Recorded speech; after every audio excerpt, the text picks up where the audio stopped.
இந்த தருணம் அந்த தருணம். தர்மத்தாயின் தவப்புதல்வன் மாங்கனி மாநகருக்கு உங்கள் இதயக்கனி வருகிறார். கோட்டை மாரியம்மன் ஆட்சியோடு கோட்டையாக்கி வருகிறார். ரஞ்சித் நாராயண் வருகிறார்.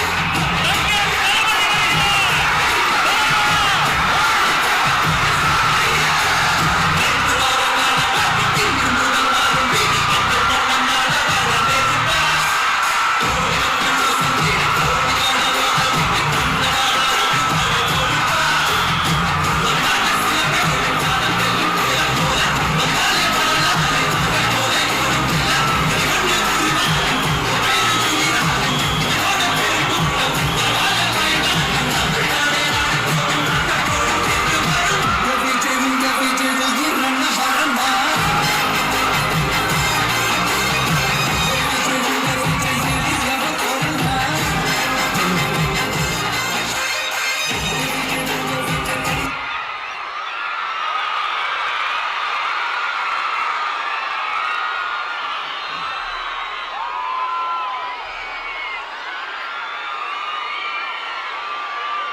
கரேஜ் தான் எல்லாத்துக்குமே ஒரு பேஸ்.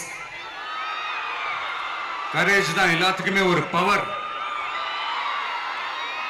அப்படிப்பட்ட அந்த பவர் எதிலிருந்து ஆரம்பிக்கிறது தெரியுமா? நம்மள அண்டர் எஸ்டிமேட் பண்ற நேரத்துல, நம்மள ஒரு ஏளனமா பார்க்கிற நேரத்துல நம்ம யாருன்னு ப்ரூவ் பண்ணி காட்டணும்னு ஒண்ணு தோணும். நம்ம யாருன்னு காட்டணும்னு ஒரு உத்வேகம் ஒண்ணு வரும். அப்படி ப்ரூவ் பண்ற அந்த பாயிண்ட் எதுல இருந்து ஸ்டார்ட் ஆகுது தெரியுமா?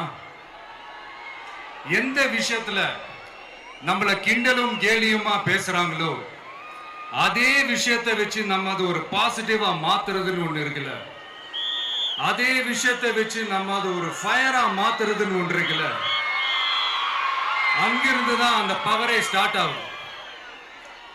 அப்படிப்பட்ட அந்த உண்மையான அந்த பவரை சொல்ற அந்த பாயிண்ட்ல இருந்து ஆரம்பிக்கலாமா?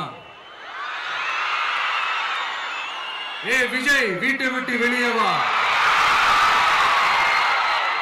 ஏ விஜய், பணியூர் விட்டு வெளியே வா அப்படின்னு சொல்றவங்களுக்கு என் வீடு எதுன்னு தெரியுமா? முதல்ல என் வீடு எங்க இருக்குனாவது தெரியுமா? என சீண்டி பார்க்கறதா நினைச்சு கிண்டலும் கேலியுமா பேசுறவங்களுக்கு நான் சொல்றேன், இந்த தமிழ்நாடு தமிழ்நாடுன்னு சொல்றாங்களே அது மத்தவங்களுக்கு வேணா ஸ்டேட்டா இருக்கலாம், ஆனா என்ன பொறுத்த வரைக்கும் என் தாய் நாடான தமிழ்நாடு தான் என் வீடு.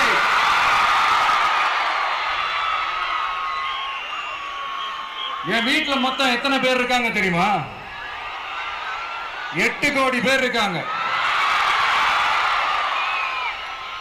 ஒட்டுமொத்த தமிழ்நாட்டு மக்களும் என் வீட்டு மக்கள், என் குடும்பம், என் உறவு, என் சொந்தம். எனக்கு எல்லாமும் கொடுத்த இந்த 8 கோடி சொந்தங்களுக்கு இனிமே எல்லாமுமா கூட நிக்க போறது இந்த விஜய் மட்டும்தான். தமிழ்நாட்டோட முதல் படை வீரனா, தமிழ்நாட்டோட முதல் பாதுகாவலனா அவங்க கூடவே நிக்கணும்ன்றதுதான் என்னுடைய குறிக்கோள். இன்னைக்கு இந்த விஜய், உங்க விஜய் உங்ககிட்ட ஓட்டு கேட்டு மட்டுமே வரல, உங்ககிட்ட நீதி கேட்டும் வந்திருக்கிற. ஆக்சுவலா உங்களுக்காக நீதி கேட்கறதுக்காக தான் நான் அரசியலுக்கே வந்தேன். ஆனா இன்னைக்கு நான் உங்ககிட்ட நீதி கேட்கறதுக்காக வந்திருக்கிறேன். இந்த விஜய் என்னங்க தப்பு பண்ணா? தன்னை நேசிச்ச தன்னுடைய மக்களுக்காக அரசியலுக்கு வந்தா அது ஒரு தப்பா?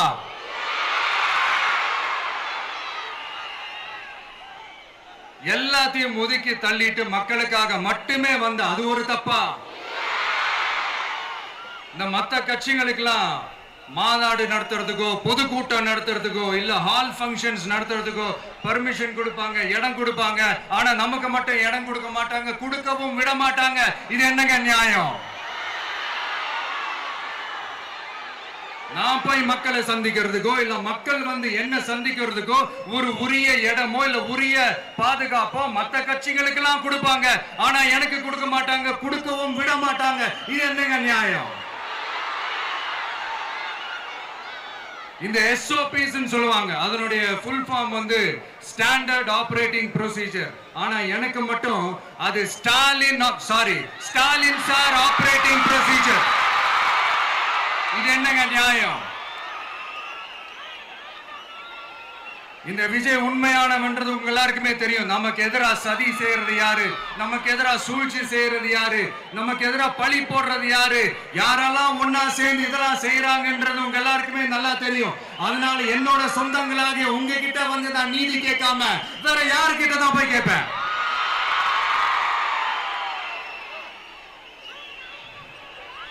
செல்ஃபே எடுக்காத ஒரு கூட்டணி கணக்கு,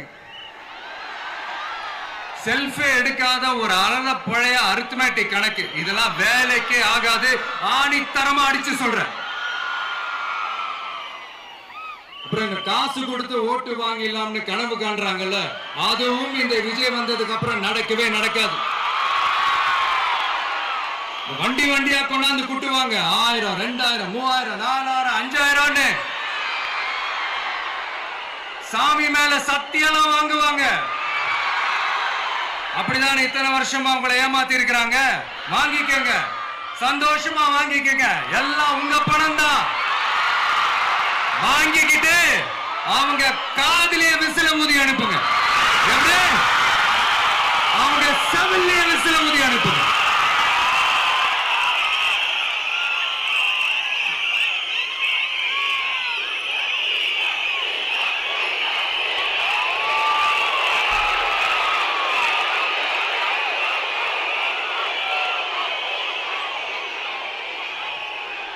அடுத்து நம்மளுடைய ஜென்சி அடுத்த இளம் தலைமுறையினருக்கும் நான் சொல்லணும்னு நினைக்கிறேன். இந்த பணத்தை கொடுத்து ஏமாத்தி ஓட்டு வாங்குற அந்த கலாச்சாரம் ஒழியணும். பணத்தை கொடுத்து ஏமாத்தினா ஏமாறுவீங்க. உங்களை தான் கேட்கிறேன், பணத்தை கொடுத்து ஏமாத்தினா ஏமாறுவீங்க? எல்லாரும் கொஞ்சம் கையப்படி வைங்களேன் எனக்காக. நான் சொல்றதை கொஞ்சம் ரிப்பீட் பண்ணுங்க. எங்க ஓட்டு எங்க உரிமை. எங்களை யாரும் விலைக்கு வாங்க முடியாது. எங்கள் ஓட்டு விசில் சின்னத்துக்கு தான். வேற யாரையும் நம்பி ஏமாற மாட்டோம். தேங்க்யூ. கேட்டுச்சா சார்? இனிமே நீங்க கொள்ளையடிச்சு வச்சிருக்கிற பணம் எல்லாம் வேஸ்டா போகுது, குப்பையில தான் தூக்கி போடணும். உங்களுடைய இந்த ஊழல் ஆட்சியும் மக்கள் குப்பையில தான் தூக்கி போட போறாங்க. அடுத்து ஒவ்வொரு வீட்டில் இருக்கிற என்னுடைய குட்டி நண்பா நண்பீஸுக்கும் நான் சொல்லணும்னு நினைக்கிறேன். வீட்டில் டிவியில உட்கார்ந்து இந்த பிரச்சார மீட்டிங் எல்லாம் பார்த்துட்டு இருப்பீங்க. உங்களையும் உங்களுடைய ஃபியூச்சரையும் மைண்ட்ல வச்சுக்கிட்டு தான் நாம அரசியலுக்கே வந்திருக்கிறோம். அதனால எனக்காக நீங்க ஒண்ணு செய்யணும். தொடர்ந்து செஞ்சுக்கிட்டு தான் இருக்கிறீங்க. நான் நிறைய கியூட்டான வீடியோஸ்லாம் நான் பார்க்கிறேன். லைக் உங்க அம்மா அப்பா கிட்ட மைக்க நீட்டி யாருக்கு ஓட்டு போடுவீங்கன்னு கேட்டா பின்னாடி இருந்த அந்த பையன், அம்மா விஜய்னு சொல்லுமா, அப்பா விஜய்னு சொல்லுப்பா அப்படின்னு நிறைய அந்த கியூட்டான வீடியோஸ் எல்லாம் பாக்குறேன். அதை தொடர்ந்து தயவு செஞ்சு அதை தொடர்ந்து கண்டினியூ பண்ணுங்க. உங்க வீட்டுல இருக்கிற உங்களுடைய அப்பா அம்மா தாத்தா பாட்டி பெரியப்பா பெரியப்பா சித்தி சித்தப்பா அத்தை மாமா ஓட்டு போடுற வயசுல இருக்கிற அண்ணன் அக்கா எல்லாரையும் விசில் சின்னத்துக்கு ஓட்டு போட சொல்லுங்க. விசில் சின்னத்துக்கு ஓட்டு போட வைங்க.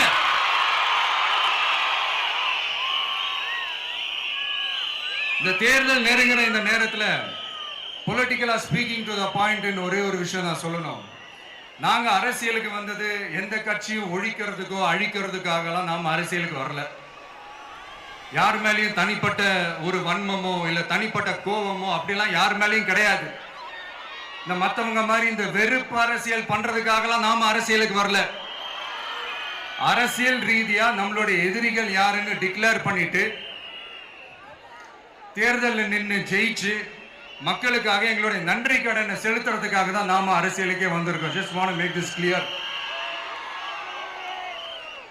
அவங்கள கேள்வி கேட்கறதுக்கு முன்னாடி அவங்களோட இயலாமையை மறைக்கிறதுக்காக இந்த ஏ டீம் பி டீம் இதெல்லாம் கூட சேர்த்துக்கிட்டு ஒரே விஷயத்த சொல்லி அழுவுறாங்கல்ல. என்னன்னு சொல்லி அழுவுறாங்க? அனுபவம் இல்லாதவங்களால எப்படி ஆட்சி அதிகாரத்தை செய்ய முடியும் அப்படின்னு ஒரே விஷயத்த சொல்லி அழுவுறாங்கல்ல. அந்த அழுகைக்கு நாம ஒரு பதிலடி கொடுக்கணும்ல. மக்களே, நான் உங்களையே கேட்கிறேன், தெரியாம தான் கேட்கிறேன். இந்த அனுபவம் அனுபவம் அனுபவம்னு சொல்றாங்களே, அதிகாரத்தை வச்சு மக்கள் பணத்தை கொள்ளையடிச்சதை தாண்டி வேற ஏதாவது கொம்பு முளைச்ச பெரிய அனுபவம் இவங்களுக்கு இருக்குதா?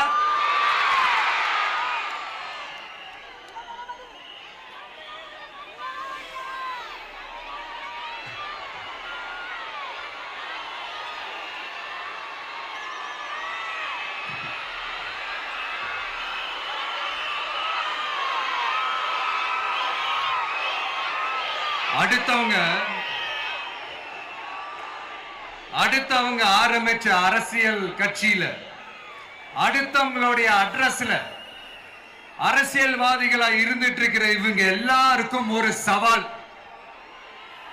என்ன மாதிரி தனியா என்ன மாதிரி சொந்தமா ஒரு கட்சி ஆரம்பிச்சு 1% அட்லீஸ்ட் 1% வாக்கு வாங்கி காட்டுற அந்த தில் இருக்குதா, திராணி இருக்குதா? 30 வருஷமா மக்கள் இயக்கமா இருந்து இன்னைக்கு மிகப்பெரிய ஒரு அரசியல் கட்சியா வளர்ந்து இந்த கூட்டணி கட்சிகள் மட்டுமே நம்பி இருக்கிற 75 வருஷ கட்சி 50 வருஷ கட்சின்னு இன்னைக்கு ஆட்சி அதிகாரத்துல இருந்துட்டு இருக்கிற இவங்க எல்லாரையும் மீறி இன்னைக்கு களத்துல தனியா நின்னு இந்த 2 வருஷத்துல முதன்மை சக்தியா வளர்ந்து 30% தாண்டி இன்னைக்கு மக்கள் ஆதரவை பெற்றிருக்கிற நமக்கு அனுபவம் இல்லையா? உங்களுடைய அனுபவம் என்னன்னு சொல்லட்டுமா? கட்சி ஆரம்பிச்ச அண்ணாவை மறந்தது, கட்சி ஆரம்பிச்ச எம்ஜிஆர் அவர்களை மறந்தது, கட்சியை வளர்த்த ஜெயலலிதா மேடம் அவங்களை மறந்தது. இவங்க எல்லாரும் சொன்ன விஷயங்கள், பேசின விஷயங்கள், எதையெல்லாம் ஃபாலோ பண்ணணும்னு சொன்ன விஷயங்கள் எல்லாத்தையும் மறந்தது. இவங்களுக்கு நமக்கு அனுபவம் இல்லையா? நமக்கு அனுபவம் இல்லதான். கொள்ளை அடிக்கிறதுலாம் எங்களுக்கு அனுபவம் இல்லதா? அதெல்லாம் எங்களுக்கு சுட்டு போட்டாலும் வராது. இந்த கொள்கையை பேருக்கு மட்டும் வச்சுக்கிட்டு நேரடியா சரண்டர் ஆகிறது, மறைமுகமா சரண்டர் ஆகிறது, இந்த மாதிரி அனுபவம் எல்லாம் நமக்கு இல்லதான். அதுவும் நமக்கு சுட்டு போட்டாலும் வராது. மக்களை நேசிக்கிற நல்ல குணம் இருந்தா போதும்யா. நல்ல சூப்பரான ஒரு நல்லாட்சி கொடுக்கலாம். நல்லாட்சி கொடுக்கிறதுக்கு மெத்த படிச்ச மேதாவிகளா இருக்கணும்லாம் ஒண்ணும் அவசியம் இல்ல. காமராஜர் அவர்கள் மாதிரியோ எம்ஜிஆர் அவர்கள் மாதிரியோ மக்கள் சக்தியின் துணையால, மக்கள் மேல அக்கறையா இருக்கக்கூடிய நல்ல அதிகாரிகளின் துணையால சூப்பரான ஒரு நல்லாட்சி என்னால கொடுக்க முடியும், செஞ்சு காட்டுறேன்.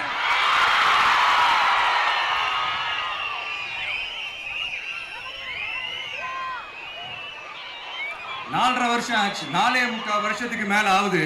இப்போ ஒவ்வொரு வீட்டு கதவையா தட்டி உங்கள் கனவுகளை சொல்லுங்கள், உங்கள் கனவுகளை சொல்லுங்கள், நாங்கள் அதை நிறைவேற்றி காட்டுறோம். இல்ல, ஸ்டாலின் சாருக்கு மக்கள் சார்பா ஒரு கேள்வி. மக்களுடைய கனவு என்னன்னு உங்களுக்கு தெரியுமா சார்?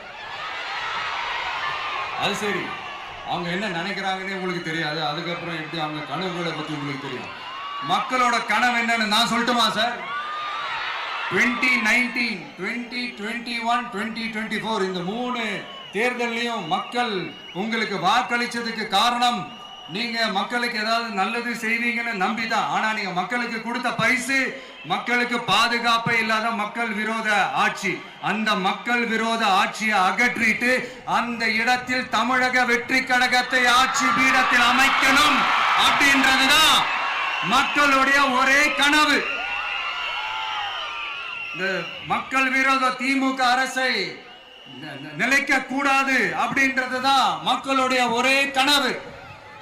100% தூய சக்தி டிவிக்கு ஆட்சி அமைக்கும்.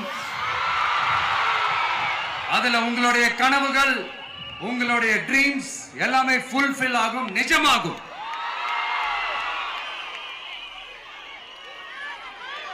தமிழ்நாடு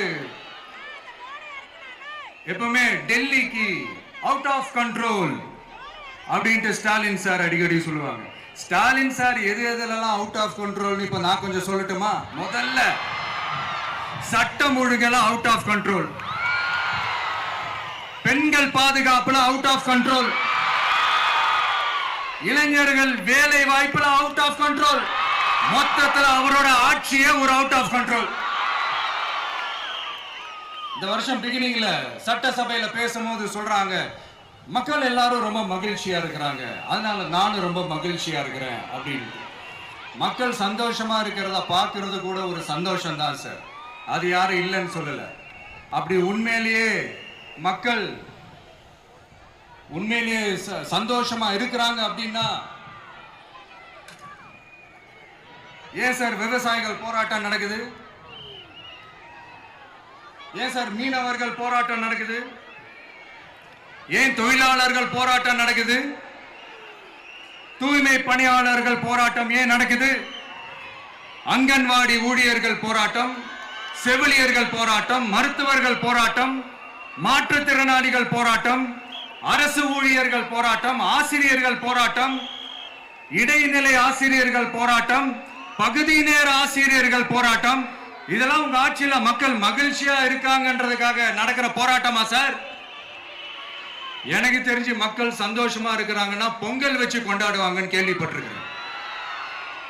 உங்க ஆட்சியில தான் போராட்டம் நடத்தி அவங்களுடைய மகிழ்ச்சியை வெளிப்படுத்துறாங்கன்னு நினைக்கிறேன்.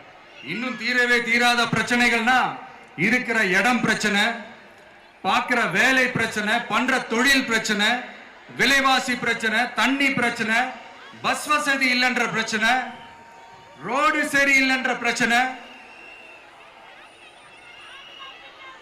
ஆஸ்பத்திரி சரியா இல்லைன்ற பிரச்சனை. இப்படி எல்லாம் ஒரு அடிப்படை விஷயங்களே பிரச்சனையா இருந்தா அப்போ ஆளுங்கட்சின்னு ஒண்ணு எதுக்குதான் இருக்கிறாங்க அப்படின்னு தானே மனசுல தோணும் மக்களுக்கு. ஆட்சிக்கு வர்றதுக்கு முன்னாடி தான் பொய் பொய்யா அடிச்சு விட்டீங்க, இப்ப ஆட்சியை விட்டு போகும்போது கூட பொய் பொய்யா பேசுறீங்களே சார், என்ன சார் இது? மாத்தி மாத்தி பேசுறதுல நீங்க வேற லெவல் தான் சார். ஆட்சிக்கு வந்த அடுத்த வருஷமே 2022ல 70% வாக்குறுதிகளை நிறைவேற்றிட்டோம்னு சொன்னாங்க. அப்புறம் போன வருஷம் 90% வாக்குறுதிகளை நிறைவேற்றிட்டோம்னு சொன்னாங்க. அப்புறம் இந்த வருஷம் 505 வாக்குறுதிகளை 404 வாக்குறுதிகளை நிறைவேற்றிட்டோம், கிட்டத்தட்ட ஒரு 80% வாக்குறுதிகளை நிறைவேற்றிட்டோம்னு சொன்னாங்க. முதல்ல 70, அப்புறம் 90, அப்புறம் 80. இன்னும் தேர்தல் நெருங்க நெருங்க அது 60, 50, 40, 30, 20ல போய் நிற்கும்னு நினைக்கிறேன். அதையும் அவரே அறிவிப்பாரோ என்னமோ எனக்கு தெரியல. முதல்வர் ஸ்டைல்லையே சொல்லணும்னா, பொய்யிலேயே பிறந்து பொய்யிலேயே வளர்ந்த புலவர் பெருமானே, கொஞ்சம் அத திருத்தி சொல்றேன், புலுகர் பெருமானே, அது இன்னும் பொருத்தமா இருக்கும். அவருடைய அண்ட புழுகு, ஆகாச புழுகு என்ன தெரியுமா? பெண்களுக்கு பாதுகாப்பு தமிழ்நாட்டில் எங்க போனாலும் கொட்டி கிடக்குதான். அப்படி அது உண்மைனா அண்ணா யூனிவர்சிட்டி அந்த பொண்ணுக்கு ஏன் சார் அப்படி ஒரு கொடுமை நடந்துச்சு? கோவை கல்லூரி பெண்ணுக்கு ஏன் சார் அப்படி ஒரு கொடுமை நடந்துச்சு? பெண் குழந்தைகள் பாதிக்கப்படுறதா கிட்டத்தட்ட 1000க்கும் மேலான போக்சோ கேசுகள் ஏன் சார் பதிவானுச்சு? போதைப் பொருள் கலாச்சாரம் கண்ட்ரோலே இல்லாம அது பாட்டுக்கு தாறுமாற எங்கேயோ போய்கிட்டு இருக்கு. வயலன்ஸ்லாம் தலைவிரிச்சு ஆடுது. அதுக்கு ஒரு ரீசெண்ட் எக்ஸாம்பிள், அந்த ரயில்வே ஸ்டேஷன்ல அந்த சிறுவர்கள் எல்லாரும் சேர்ந்து செஞ்ச அந்த சம்பவம். சட்டம் ஒழுங்கு சரியா இருந்தா ஏன் சார் இப்படி எல்லாம் நடக்குது? சட்டம் ஒழுங்கு சரியா இருக்கணும்னா முதல்ல தமிழ்நாட்டுக்கு ஒரு டிஜிபி வேணும் சார். எங்க சார் போனார் அவரு? எங்க அவரு? சும்மா இந்த ஆக்டிங் ஆபீசரை வச்சுக்கிட்டு அரசாங்கத்தை நடத்துனீங்கன்னா இப்படிதான் சட்டம் ஒழுங்கு சந்தி சிரிக்கும். முதல்ல தமிழ்நாட்டுக்கு ஒரு டிஜிபியை போடுங்க சார். அதுக்கப்புறமாச்சும் சட்டம் ஒழுங்கு சரியாகுதான்னு பார்ப்போம். சரிப்பா, கேள்வியா கேட்கிறிய, நீ வந்தா என்ன செய்வ அதானே கேட்கறீங்க. கரெக்ட், கேட்கணும். மக்களோட அடிப்படை தேவைகளை தீர்க்கிறது தான் நம்மளுடைய ஃபர்ஸ்ட் வேலையே. அதை தீர்க்கிறதுக்கான அந்த தேடி போறது, அதோட சொல்யூஷனை தேடி போறது தான் நம்மளுடைய ஃபர்ஸ்ட் அஜெண்டாவே. கொஞ்சம் வெயிட் பண்ணுங்க, தேர்தல் அறிக்கை ரெடி ஆயிட்டு இருக்கு. தெளிவான ஒரு தேர்தல் அறிக்கையாவது வரும். என்ன நம்புற உங்களை நான் டிசப்பாயிண்ட் பண்ணவே மாட்டேன்.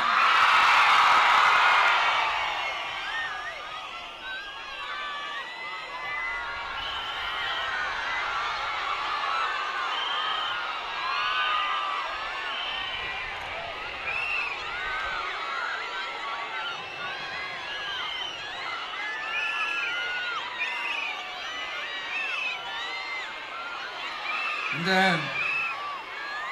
சும்மா ஆட்சிக்கு வரணும்ன்றதுக்காக இந்த நடைமுறைக்கு சாத்தியமே இல்லாத இந்த மாதிரி விஷயங்கள் எல்லாம், வாக்குறுதிகள் நான் என்னைக்குமே கொடுக்கவே மாட்டேன். அதே மாதிரி ஆட்சிக்கு வந்ததுக்கு அப்புறம் கூட அவங்க அது தரல, இவங்க இது தரல அப்படின்லாம் பம்மிக்கிட்டு இல்லாம உங்களுக்காக எந்த எக்ஸ்ட்ரீமுக்கும் போய் நான் போராடவும் தயாரா இருக்கிறேன். அதனால நான் மறுபடியும் இதை நான் ரிப்பீட் பண்றேன். இவ்வளவு நாள் இதை நான் மட்டும் தான் சொல்லிக்கிட்டு இருந்தேன். இப்ப களமே சொல்லுது, ரெண்டு பேருக்கு நடுவுல தான் போட்டியே.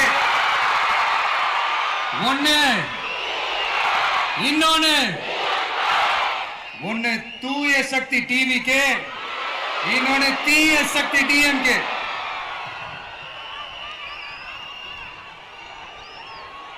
இப்ப நம்ம இந்த எலெக்ஷன் விஷயத்துக்கு வருவோம். விஜய் என்னப்பா இவரை மட்டும் தான் எதிர்க்கிறாரு, இவங்களை எதிர்க்க மாட்டேன்றாரு, அவங்கள பத்தி எதுவுமே சொல்ல மாட்டேங்கிறாரு. இல்ல நான் கேட்கிறேன், இது யாருக்கான எலெக்ஷன்? தமிழ்நாடு சட்டசபைக்கான ஒரு தேர்தல். இப்ப இங்க யார் ஆட்சியில் இருக்கிறா? யாரு பொய்யா வாக்குறுதிகளை கொடுத்த மக்களை ஏமாத்துறது? யாரு மக்கள் விரோத ஆட்சியை நடத்துறது? அப்ப இங்க யாரை அகற்றணும்? இந்த மக்கள் விரோத திமுக அரசை அகற்றணும்னா நம்ம யாரை எதிர்க்கணும்? எதுக்கு தேவையில்லாம பல முறை மக்கள் ஆல்ரெடி டிலீட் பண்ணவங்களை எதுக்கு? நம்மளுடைய கான்சென்ட்ரேஷன், நம்மளுடைய டார்கெட் திமுகன்றப்போ டார்க்னஸ் குள்ள எதுக்கு கல்லெறியணும்? இங்க மக்களை விரும்புற விஜய் வேணுமா, இல்ல மக்கள் விரோத ஆட்சி நடத்துற ஸ்டாலின் சார் வேணுமா? அவ்வளவுதான் இந்த தேர்தலே. இதுக்கு நடுவுல வேற யாருமே கிடையாது. புரியுதுங்களா உங்களுக்கு? என் நெஞ்சில் குடியிருக்கும் சேலம் மக்களே,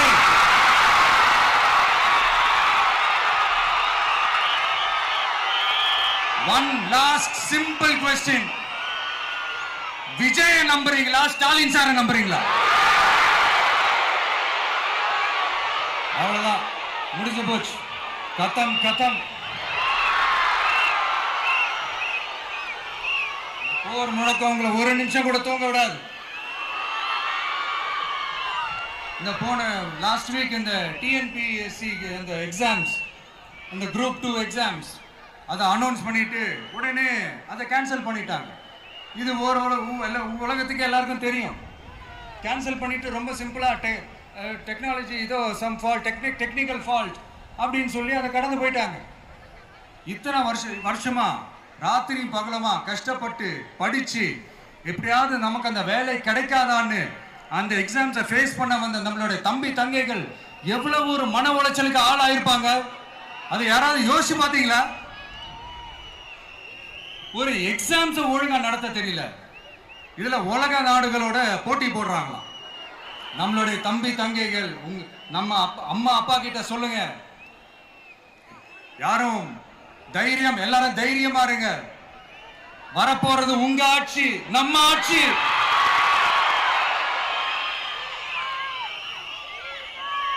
அதனால இந்த மாதிரிலாம் எதுவும் நடக்காம சமூக நீதிக்கான ஒரு நல்ல ஆட்சியை அமைப்போம்.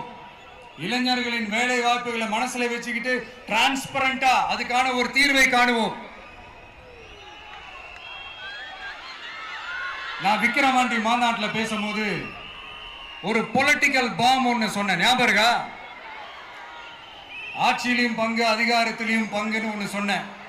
இப்போ அந்த பொலிட்டிக்கல் பாம் எல்லா கூட்டணியிலையும் வெடிச்சுக்கிட்டு இருக்கு, தாறுமாற வெடிச்சுக்கிட்டு இருக்கு. ஸ்டாலின் சார்லாம் பதறாரு, ஆட்சி அதிகாரத்தில் பங்கெல்லாம் தமிழ்நாட்டில் ஒத்து வராது அப்படின்னு சொல்றாரு. அவங்கள பொறுத்த வரைக்கும் ஜெயிக்கிறதுக்காக மட்டும்தான் கூட்டணி, மற்ற எல்லாத்துக்குமே அவங்க தனி அணி, அவங்க மட்டுமே ஒரே அணி.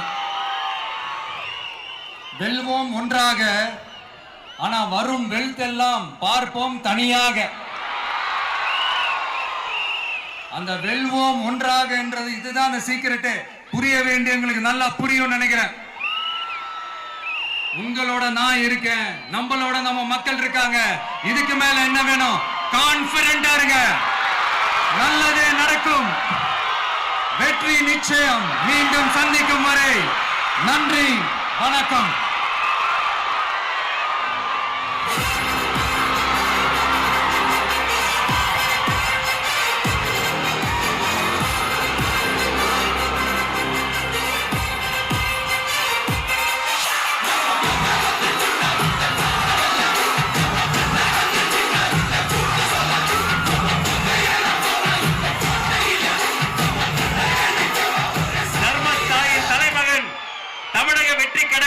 தலைவர் வெற்றி தலைவர் அவர்களுக்கு சேலம் கடக மாவட்ட செயலாளர்கள் உங்கள் சார்பில் நிறைவு பரிசு வழங்க மேடைக்கு வருகிறார்கள். சேலத்து இளம் சிங்கம் தமிழன் பார்த்திபன்,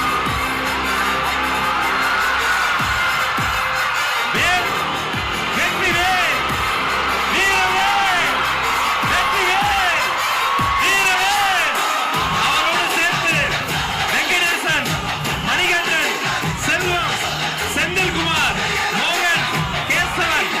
அத்தனை பேரும் சேர்த்து வெற்றி தலைவருக்கு வெற்றி வேலை பரிசளிக்கிறோம்.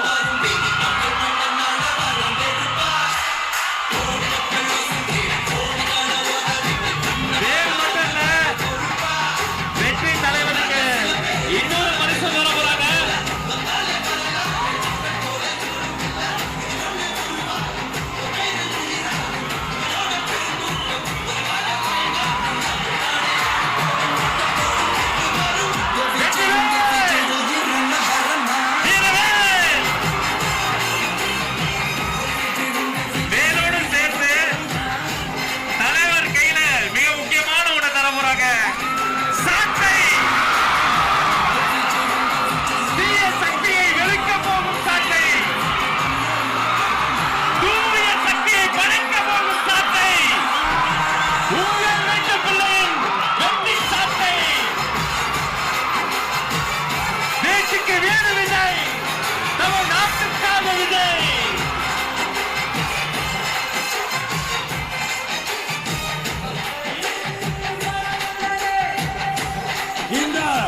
தமிழ்நாட்டு மக்களையும் என் கழக தலைவரையும் காப்பாற்றுவதற்காக இந்த வீரவேல் ஊழல் சக்திகளை ஓங்கி அடிக்க ஊழல் சக்திகளை நல்வாக்கி தருவோம்.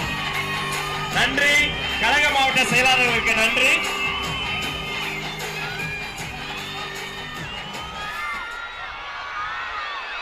மாவட்ட செயலாளர்களுக்கு நன்றி. தமிழக வெற்றி கழகத்தின் கொள்கை பொதுச் செயலாளர் டாக்டர் KG அருண்ராஜ் ஐஆர்எஸ் அவர்கள் மாங்கனி மாநகரில் வெற்றி செங்கோலை பரிசாக தருகிறார்.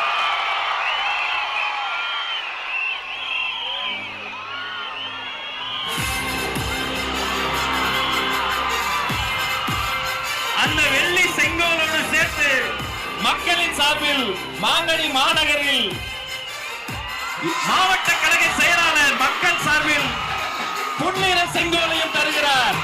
இரட்டை செங்கோல், இரட்டை போர் யானை போல் இரட்டை செங்கோல்.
அவர்கள் தொழுகை செய்வதற்கான அரங்கமும் ஏற்பாடு செய்யப்பட்டிருக்கிறது.